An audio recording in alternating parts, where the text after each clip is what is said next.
Guys, నేను మీ సంతోష్ చెప్పిన లైవ్లో రోజు అమ్మతో వీడియో చూపిస్తా అని చెప్పేసి కోర్టుకు పోయింది ఫస్ట్ టైం అమ్మ. 2 months తర్వాత 2 months దాటింది ఆల్రెడీ. 2 months తర్వాత అమ్మ కోర్టుకు పోయింది. ఏమేం చెప్పారు, ఏమన్నారు, జడ్జి ఏం చెప్పిన అన్నది అమ్మ చెప్తుంది. అమ్మ చెప్పమ్మ. చాలు చేసిరా? ఇప్పుడు ప్రజలందరూ అడుగుతారు కదా ఈ కేసు ఎంత వరకు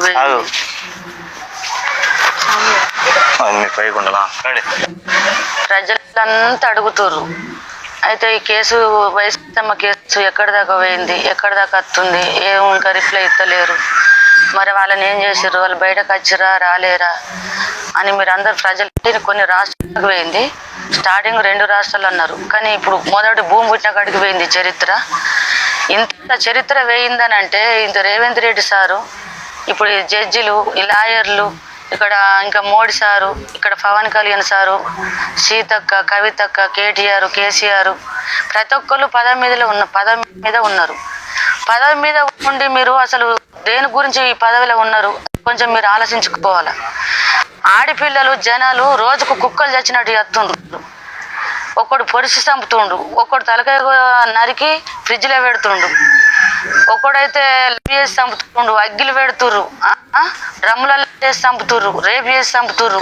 ఇన్ని దారుణాలు, ఇన్ని ఘోరణాలు మీరు చూసుకుంటా ఇంత ఇప్పుడు ఈ రాష్ట్ర వంచలు ఇప్పుడు మీరు ఇది మన తెలంగాణ గడ్డ మీద ఇది పదవి ఎవరైతే ఉన్నారో ఈ పదవి ఎన్నుకున్న వాళ్ళు మంచోళ్ళు కాదో చెడ్డోళ్ళు నాకు తెలియదు. నేను వాళ్ళని అంటలేను కానీ ఇప్పుడు రేవంత్ రెడ్డి సారు పదవి మీద ఉన్నాడు.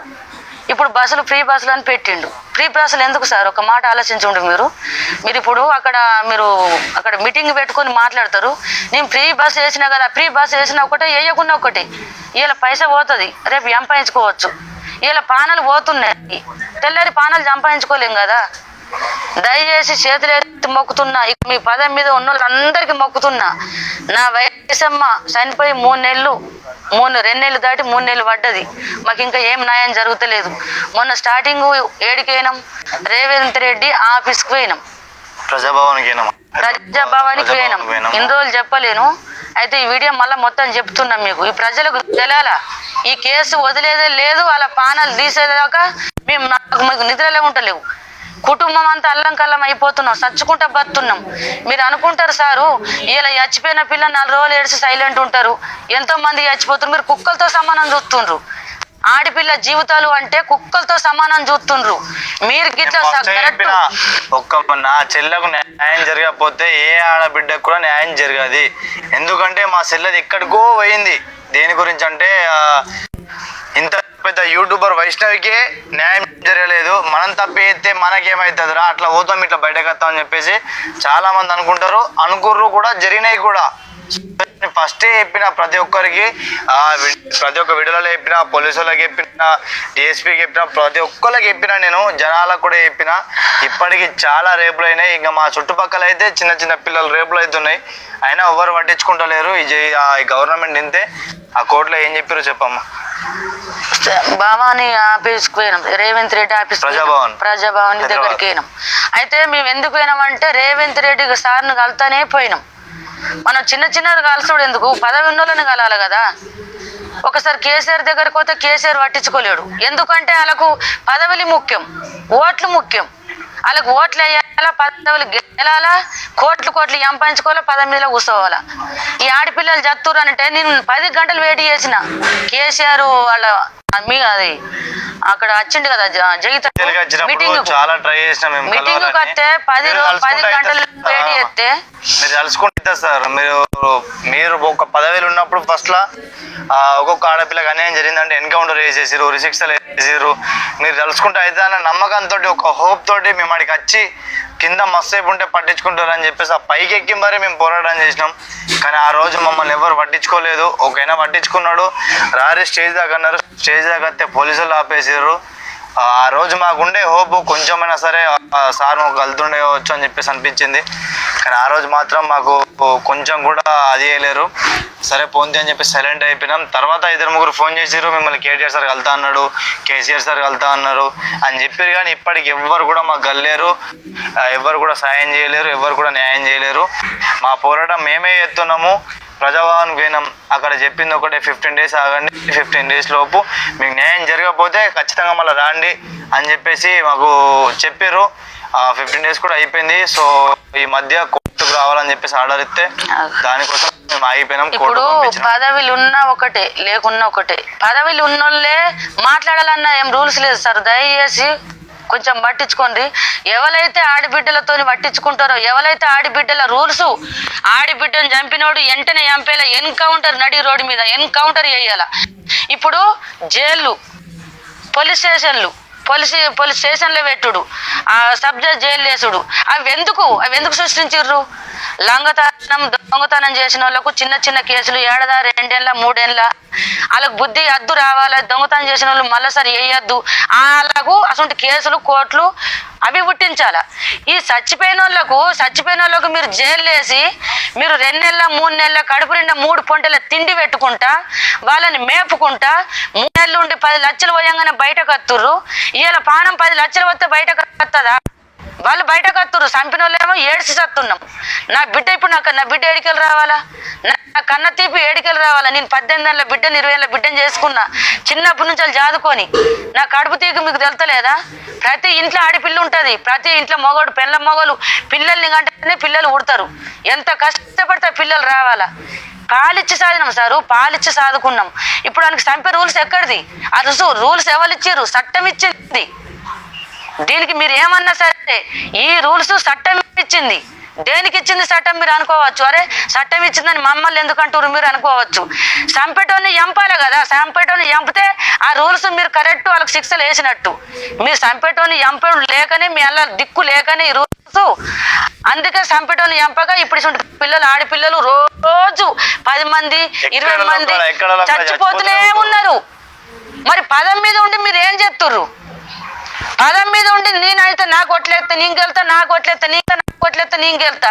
ఆ ఓట్లెందుకు మీకు? గెలిపేందుకు మీకు? పదవి మా చెల్లి అసంటి వాళ్ళకు మీరు న్యాయం చేస్తే రేపు పొద్దుగాల ఇలాంటి వాళ్ళకి న్యాయం చేసిరని మా యూట్యూబర్లు అందరు కలిసి మీ అసంటి వాళ్ళకి వీడియోలు ఇస్తే ఎట్లా గెలవాలని అట్లా గెలుతారు సార్. మీరు అర్థమైతే నా చెల్లెకి ఇప్పుడు ఎవరు న్యాయం చేస్తారో వాళ్ళ గురించి నేను ఎలక్షన్ టైంలో చాలా వీడియోలు తీసి వాళ్ళని గెలిపించేదాకా నేను వెనుకపోను. నిజంగా చెప్తున్నా. ఎందుకు చెప్తున్నా అంటే నా చెల్లకు న్యాయం కావాలని చెప్పి ఫస్ట్ నుంచి చెప్తున్నా. నేను ఫస్ట్ కేసీఆర్ సార్ ఉన్నప్పుడు ప్రతి ఒక్కరికి న్యాయం చేశారు. చాలా మందికి ఇట్లా జరిగితే తప్పు అట్లా న్యాయం చేశారు. అంత మంచి న్యాయం చేసిన కేసీఆర్ సార్ ఇప్పుడు లేడు. సరే ఎప్పుడైనా ఏదో పోరాడి అక్కడ లోపల మీటింగ్స్ అవి జరిగినప్పుడు చెప్తాడేమో, మమ్మల్ని పట్టించుకుంటాడేమో అని చెప్పేసి అనుకున్నాం. ఎందుకంటే రేవంత్ రెడ్డి సారు ఎక్కడో చిన్న చిన్న ఫ్యామిలీల దగ్గరికి పోయి ఇల్లులు కూడా ఓడుతుండు. కానీ మాది కూడా చిన్న ఫ్యామిలీ. కానీ మా దగ్గర ఒక పిల్ల వేయింది న్యాయం చేయండి సార్ అని చెప్పేసి ఇన్ని రోజుల నుంచి పోరాడుతున్నాం. అయినా ఇప్పటికి న్యాయం జరగలేదు. అసలు మా ముచ్చటే ఇంకా రేవంత్ రెడ్డి సార్ దగ్గరికి పోలేదు. పెయింతో పోలేదు. రేవంత్ రెడ్డి ఆఫీస్కి పోయినాం. ఆఫీస్కి పోకుండా మేము రేవంత్ రెడ్డి దగ్గర కలిసి ఆడ మా పానలు పోయినా సరే కానీ ఈ రాష్ట్రమే మోగాల. ఇన్ని రాష్ట్రాలు మొత్తం వైసమ్మ వీడియో ఇన్ని రాష్ట్రాలకు పోయింది. అయినా నువ్వు ఇంకా కదులుతలేవు, మెదులుతలేవు, పట్టించుకుంటలేవు. ఇవన్నీ నీకు బుర్రకి ఎక్కలేవా చెప్పు?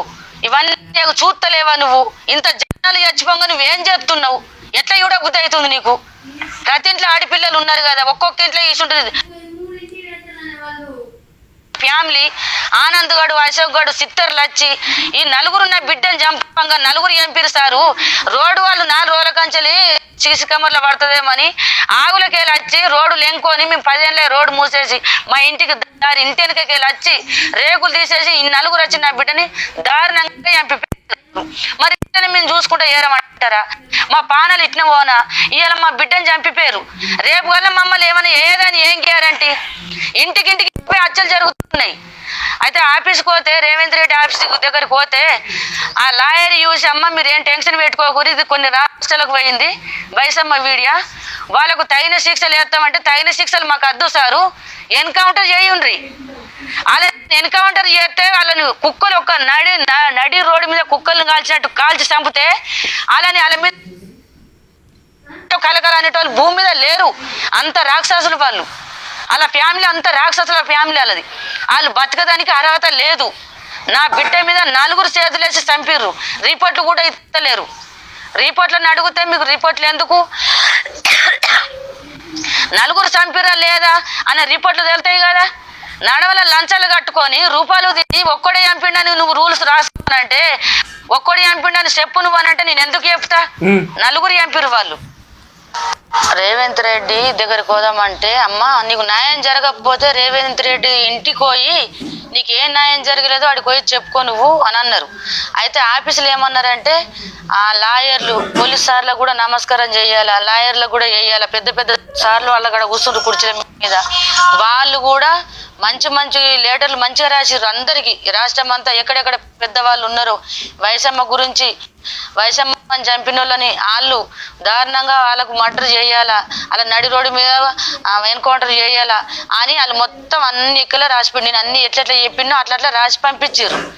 మళ్ళీ జగితలో కూడా పెద్ద ఆఫీసర్ని కలిసిన, ఆయన కూడా మీకు ఎవరు తెలుసు, ఆయనని కూడా అవన్నీ కలిసినా కానీ మరి ఇంకా న్యాయం ఎందుకు జరుగుతలేదు? కోర్టుకు ఇవ్వరికి నేను పోలేను. మొన్న 2-3 రోజుల కింద కోర్టుకు పోయినా, ఆడ న్యాయం చేస్తామని చెప్పారు. రేవంత్ రెడ్డి ఆఫీసులో న్యాయం చేస్తామమ్మా, ఒక 20 రోజులు పట్ట అన్నారు. అదే న్యాయం చేస్తాడనే రేవంత్ రెడ్డి సారు న్యాయం చేస్తాడనే ఈ బాధలన్నీ ఆయన మీద పెట్టి మా చిట్టమ్మకు వయసమ్మ విషయంలో న్యాయం చేస్తాడని నేను వేదికలతో ఎదురు చూస్తున్నా. ఏ న్యాయం చేయాలా? 5 ఏళ్ల శిక్ష, 3 ఏళ్ల శిక్ష, 10 ఏళ్ల శిక్ష, జీవిత ఖైదు శిక్ష, అవి నాకు వద్దు. వాళ్ళ నలుగురిని ఎన్కౌంటర్ చేయుర్రి, అది ఒకటి శిక్ష కావాలా నాకు. ఈ రాష్ట్రంలో మళ్ళీసారి ఆడపిల్లని చంపకుండా కావాలా? ఈ నలుగురిని చంపితే నలుగురిని ఎన్కౌంటర్ చేస్తే ఈ భూమి మీద ఎవరికి ఎవరు చంపుకోరు. ఇక ఇలా నలుగురు తీసేయర్రి, ఈ చట్టంకు న్యాయం తేర్రి. ఈ కొత్త న్యాయం, కొత్త చట్టం అన్నది నలుగురిని చంపుతూనే, వయసమ్మని చంపిన వాళ్ళని చంపుతూనే ఈ చట్టంలో న్యాయం జరిగినట్టు. కొత్త చట్టం ఉట్టుకొస్తుంది, కొత్త సృష్టి ఉట్టుకొస్తుంది, అన్ని కూడా మంచి జరుగుతాయి. ఏ రాష్ట్రాలైనా సరే మాట్లాడుకుంటారు. సారు దండం పెడుతున్నా, కాలు మొక్కుతున్నా, మీ పదవి మీద ఎంతమంది పదవి మీద గెలిచిరో ఆ సార్లందరికీ కోటి నమస్కారాలు చేస్తున్నా. ఈ రాష్ట్రం అంతా ఏంది వైసమ్మ వీడియో, అలా నలుగురికి దయచేసి ఎన్కౌంటర్ ఉరిశిక్ష వేయాలని నేను కోరుకుంటున్నా. ఇన్ని రోజులు ఏడ్చి నా పానం పోతుంది. నేను బతుకుండి నా బిడ్డ చచ్చిపోయి జీవిత ఖైదు మా కుటుంబంకు పడ్డది, మరి వాళ్ళకేం ఖైదు ఏం శిక్ష పడ్డది? వాళ్ళకి ఏ ఖైదు పడ్డది? వాళ్ళని చంపేది, వాళ్ళకి శిక్ష ఎత్తే ప్రతి రాష్ట్రం మాట్లాడుకుంటది. రేవంత్ రెడ్డి సార్ పూల దండలు ఎత్తారు, మీకు పూల దండలు వేసి 1 కోటి సార్లు గెలిపిస్తారు. జీవితంలో ముసలు పండేదాకా పదవి మీద కూర్చుంటారు. మేమే హైదరాబాద్ వచ్చి పెద్ద ఫోటో కట్టించుకొని దానికి దండ వేసుకుంటాం. మీరు దయచేసి గట్టిగా చెప్తున్నా, మీరు గట్టిగా ఈ మాటిని నలుగురి ఎన్కౌంటర్ చేయర్రి. హరిగాని, ఆనంద్ గాని, సిత్తర్లు వచ్చి ఈ నలుగురిని ఎన్కౌంటర్ చేస్తేనే ఈ రాష్ట్రంకు పెద్ద పేరు తెచ్చినట్టు, ఈ రాష్ట్రం ఇంకా బొట్టు పెట్టినట్టు, మీరు ఆడపిల్లలకు బతికే బొట్టు పెట్టినట్టు, బతిక ఆశ కలిగించినట్టు. పిల్లలకు జరుగుతుందంటే తెలంగాణలో ఆయన చదువుతున్న దయచేసి ఈ ఈడియో జడ్జి దగ్గర పోతుంది. భయాలు లేకుండా అయిపోయినాయి సార్, అర్థం చేసుకోరు. ఎక్కడ చాలా మంది రోడ్ల మీద లెక్క డేంజర్ గా అవుతుంది. దయచేసి చేతులు ఎత్తి మొక్కుతున్నా, ఈ వైసమ్మ కేసు గెలిపింది, బాగా వాదించుర్రి. ఈ వీడియో కోర్టు సుప్రీం కోర్టుకి పోతుంది, అది ఎక్కడ హైదరాబాద్ పోతుంది. ఆ జడ్జి కూడా నడి రోడ్డు మీద ఎన్కౌంటర్ హరిగానికి, ఆనంద్ గానికి, సిత్తర్ లచ్చికి నలుగురికి ఎన్కౌంటర్ అని రాసి పెట్టుర్రి. 3 నెలల ఎదురు చూడబట్టి మీరు 5 ఏళ్ళు 10 ఏళ్ళు చేసే శిక్ష నాకు వద్దు. నా పానం పోయినా శిక్షలకు నేను ఇనను, నా పానం పోయినా సరే కానీ ఇంకా 100 సంవత్సరాలైనా సరే ఇదే పోరాటం చేస్తా. నేను ఏడ్చుకుంటా తుడుచుకుంటా, నా కడుపు పగిలిపోతుంది. నా బిడ్డ ఏడ దొరకాల? వాళ్ళని ఎందుకు చేస్తుర్రు? ఈ శిక్షలు ఎందుకు? వాళ్ళకి చిన్న శిక్షలు ఎందుకు? మేము జావమంటారా? మరి సార్ జడ్జి సార్కి చెప్తున్నా, ఈ కోర్టు కూడా మేము రాము. మొన్న వేనా నేను కొట్ల కోర్టుకు పోయినా, మేడం ఏమన్నదంటే, అమ్మ నీ బాధలేందో చెప్పుకోమంటే ఆ తల్లికి చెప్పుకున్నా కానీ ఎటువంటి శిక్షలు పడతాయో నాకు తెలియదు. నేను ఇన్ని రోజులు కోర్టుకి ఎందుకు పోలేను? నేను పోలీస్ స్టేషన్ల పైన నేను ఎందుకు తిరగాల? కోర్టుల పైన నేను ఎందుకు తిరగాల? జైళ్ళ పైన నేను ఎందుకు తిరగాల? నేను ఎవరైనా చంపినా, ఎవరైనా కాల్చి చంపినా, పొడిచి చంపినా? ఒక్కసారి అంటాడు నువ్వు 10 లక్షలు నేను వాదిస్తా అంటాడు. ఎవరికల్లా 20 లక్షలు 10 లక్షలు పెట్టిరట. 10 లక్షలు 20 లక్షలు పెడితే నా బిడ్డ పోయింది, నా పైసలు పడగొట్టుకోవాలి, నా బిడ్డ పానం పోయింది, నా రెండింటికి నేను మునగాల. వాడు పైసలు పెట్టిన పందెం గెలిచిండాడు, నా బిడ్డను చంపి గెలిచిరు. నలుగురాళ్ళు గెలిచినామని సంబరపడుతుర్రు. అసంటోళ్లకు ఉరి శిక్షణ ఎన్కౌంటర్ చేసిర్రా? ఈ భూమి మీద అసంటు సంబరాలు ఉంటాయి, అసంటు లంజవడుకులు భూమి మీద బతకద్దు. వాళ్ళకు నలుగురికి ఎన్కౌంటర్ వేసేరు. దండం పెడతా, కాలు మొక్కుతున్నాను. చెప్తున్నా. ఈ కేసు 3 నెలలే. 3 నెలల కంచెలు ఎవ్వరు పట్టించుకుంటలేరు. మళ్ళా హైదరాబాద్కు మళ్ళా పోతా. ఎంత పబ్లిక్ ఉన్నారో, ఎంత మంది ఉన్నారో. నేను చచ్చుకుంటా బతున్నా సార్. నా బాధ ఓలకి చెప్పుకోవాలి. మీకు కొంచెం ఆలోచించుకుంటున్నారా? ఊరికి పోయింది, రాష్ట్రం అంతా పోయింది, ఆంధ్ర పోయింది, కర్ణాటక పోయింది, అమెరికా పోయింది, కొన్ని రాష్ట్రాల మంది ఏడుతున్నారు సార్. దయచేసి ఎంతమంది అయితే పట్టించుకుంటారో రాష్ట్రాల మీద, వాళ్ళందరూ ఏమంటారు, అమ్మా ఎన్కౌంటర్ వేయాలా, ప్రజలు కోరిన శిక్ష ఇది, ఎన్కౌంటర్ నలుగురికి వేయాలా, ఉరి శిక్ష వేయాలా అని వాళ్ళందరూ రాష్ట్రాలను కోరుతున్నారు. రాష్ట్రాలు కోరిన శిక్ష అలా నలుగురికి ఎన్కౌంటర్ చేయరు. దయచేసి దండం పెట్టి చెప్తున్నా. ఇప్పుడు నన్ను మళ్ళా కోర్టుకు వెళ్ళాలంటే, పోలీస్ స్టేషన్లకు వెళ్ళాలంటే, హైకోర్టుకు రావాలంటే వాళ్ళకు నలుగురికి ఉరి శిక్ష ఎత్తనే నేను అక్కడి దాకా అత్త. లేకపోతే వాళ్ళని ఇసబెట్టుండ్రు, మీరు వాళ్ళని బయట ఇసబెట్టుర్రి. దేవుడు అనేటోడు ఉంటాడు, చూసుకుంటాం. మీరు ఏత్తరా? మీరు మా బాధలు చెప్పి నా బిడ్డ వేయిందని, నా బిడ్డ ఏత కథ, నా బాధ నా లెక్క మీకు అప్పచెప్పిన. దయచేసి మా బాధలు నీకు అప్పచెప్పిన. వాళ్ళని ఎన్కౌంటర్ చేస్తే అందరికి రాష్ట్రం అంతా పండుగ చేసుకుంటారు. చెప్పసని లైకులు కొడతారు సారు. దండం పెడితే కాలు మోగుతా. ఈ చట్టం మీ చేతులు ఉన్నది కాబట్టి ఇప్పటి నుంచి వైసమ్మ గురించి చట్టం మారాలా, నలుగురిని ఎన్కౌంటర్ చేయాలా. దండం చేసి చెప్తున్నా. ఇది ఒక్కటి ఈ రాష్ట్రానికి ఇది మంచి పేరు తీసుకురండి మీరు.